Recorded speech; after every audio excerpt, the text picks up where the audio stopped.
सभी साथियों को मेरा नमस्कार। स्वागत है आप सभी का आज 25 दिसंबर के जनसत्ता विश्लेषण में। आज क्रिसमस का त्यौहार है, तो आप सबको मैरी क्रिसमस। चलिए शुरू करते हैं आज सोमवार का जनसत्ता विश्लेषण। प्रथम पृष्ठ पे हमारे सामने खबर है, बारामूला में मस्जिद में एक पूर्व आईपीएस अधिकारी को मार दिया गया, उनकी हत्या कर दी गई, जो कि बहुत ही दुखद खबर है।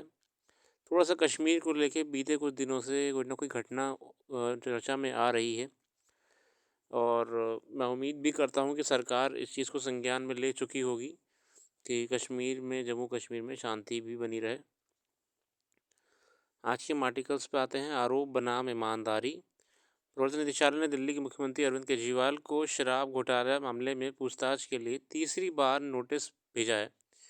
पहली बार वे इस तर्क पर हाजिर नहीं हुए कि ईडी ने अपने पत्र में उन्हें बुलाने का स्पष्ट कारण नहीं बताया था। बेसिकली जो समन भेजे जाते हैं उसका रिप्लाई नहीं आया, ना ही केजरीवाल जी गए हैं।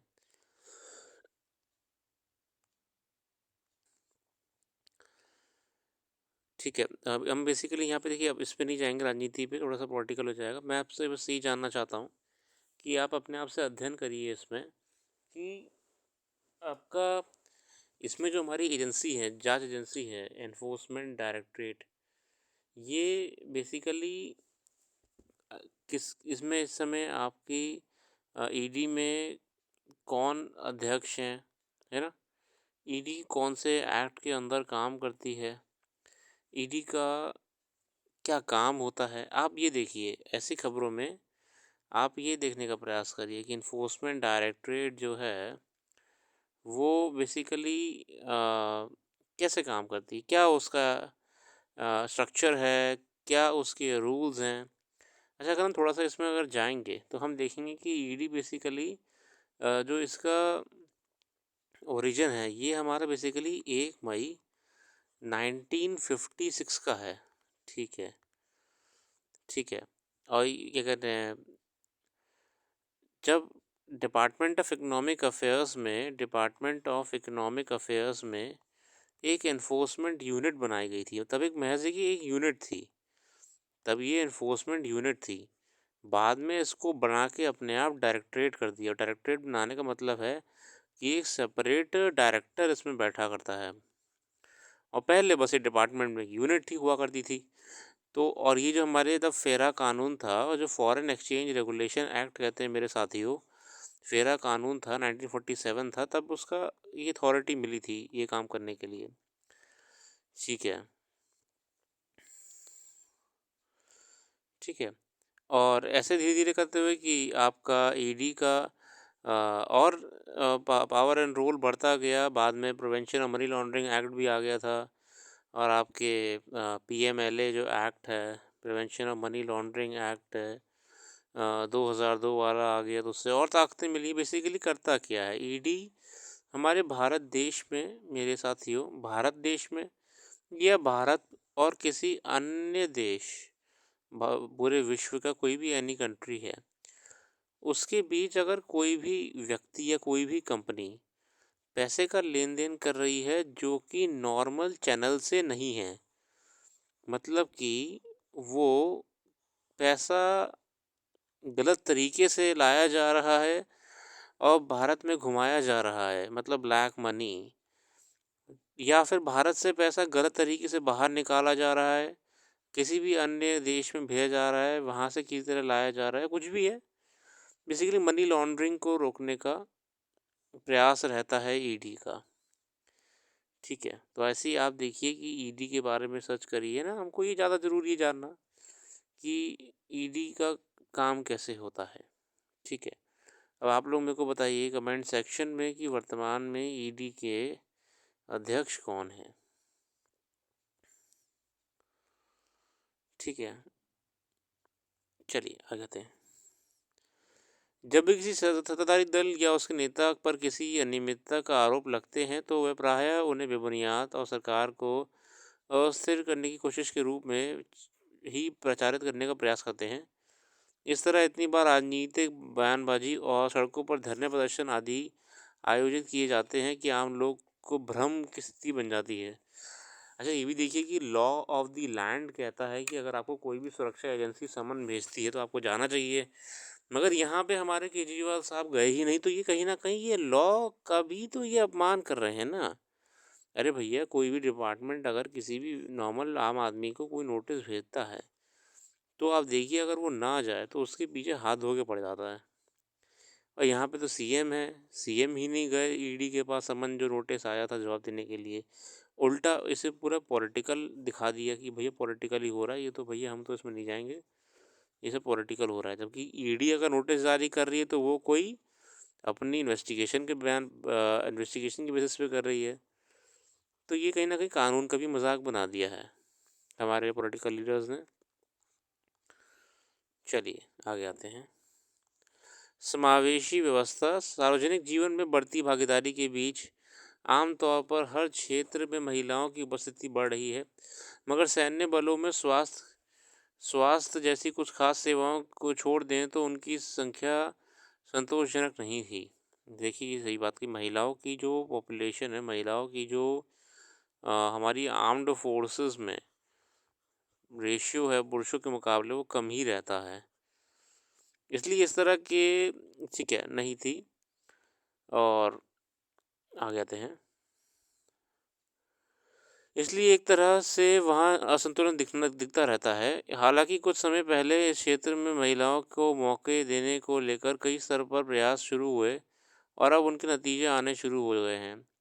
खबर के मुताबिक आज़ादी के 75 वर्ष के बाद 75 ईयर्स के बाद अब पहली बार यह आंकड़ा सामने आया है कि मौजूदा वर्ष यानी 23 में सेना ने कुल 128 सेना ने कुल 128 महिलाओं को स्थायी नियुक्ति 128 को स्थायी परमानेंट कमीशन कहते हैं के साथ साथ कर्नल जैसे उच्च पद पर भी चयन किया है।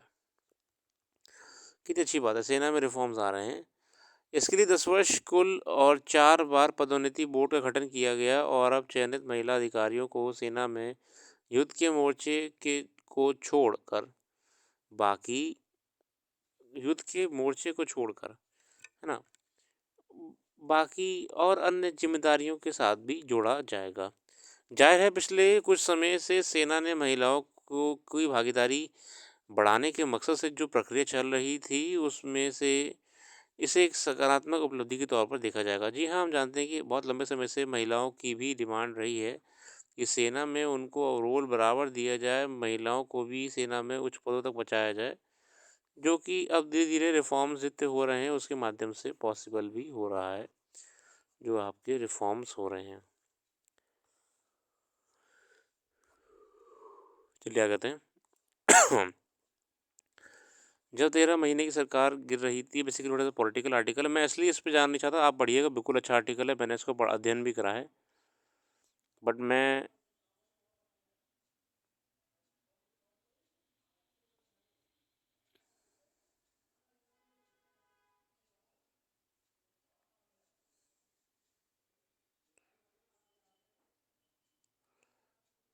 इसको अभी इसलिए छोड़ना चाहता हूँ क्योंकि मैं आपका समय जो है सिविल सर्विसेज के हिसाब से ही आर्टिकल्स को डिस्कस करना चाहता हूँ, जो आपकी आगामी परीक्षाओं में आपकी सहायता करने में पूरा रोल प्ले करेंगे। बाकी देखिए, एक अच्छी खबर ये रही है कि भारत सरकार ने जो आपका कुश्ती संघ है उसको बिल्कुल निलंबित कर दिया है, सस्पेंड कर दिया है।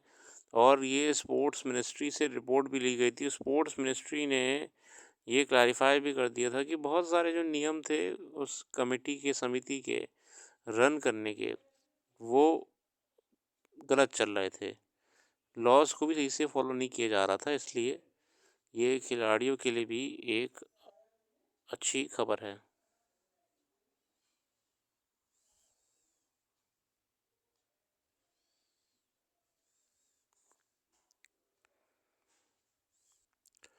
चलिए आगे कहते हैं, और ये खबर है नीचे आपके सामने।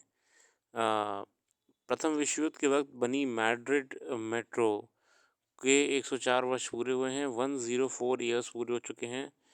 प्रथम विश्व युद्ध और स्पेनिश फ्लू जैसे चुनौतीपूर्ण समय के दौरान निर्मित मैड्रिड मेट्रो ने अपने उतार-चढ़ाव से भरे सफ़र के 104 वर्ष पूरे कर लिए हैं।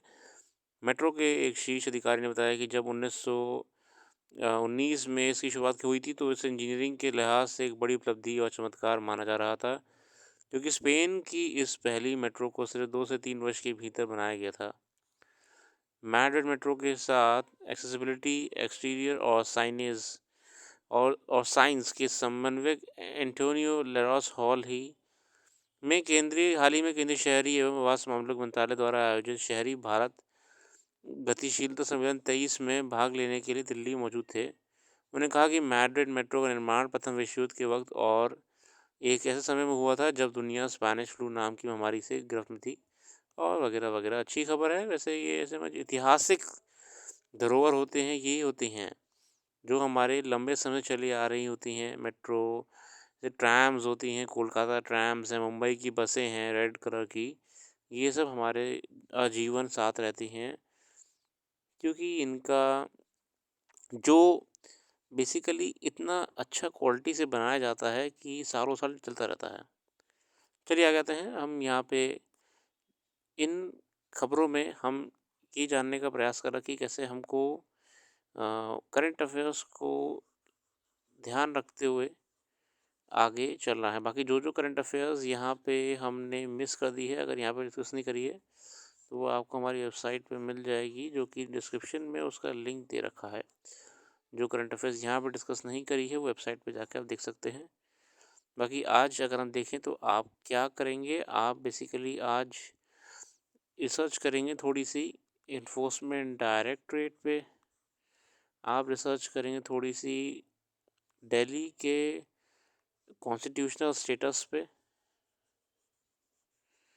आप रिसर्च करेंगे थोड़ी सी बेसिकली वुमेन्स पार्टिसिपेशन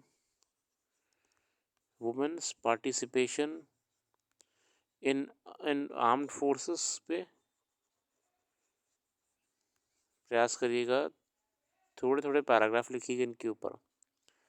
इसके अलावा आप देखिए कि कैसे स्पोर्ट्स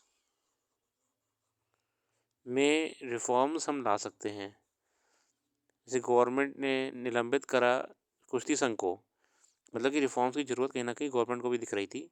आप भी देखिए, छोटा सा इसमें आर्टिकल लिखिए, थोड़ा सा आप लोग आंसर राइटिंग के तौर पे छोटे छोटे पैराग्राफ लिखिए और आप हमको भेजिएगा अगर आपने लिखा हो। बाकी thanks for giving your precious time and have a very very very nice day and merry Christmas.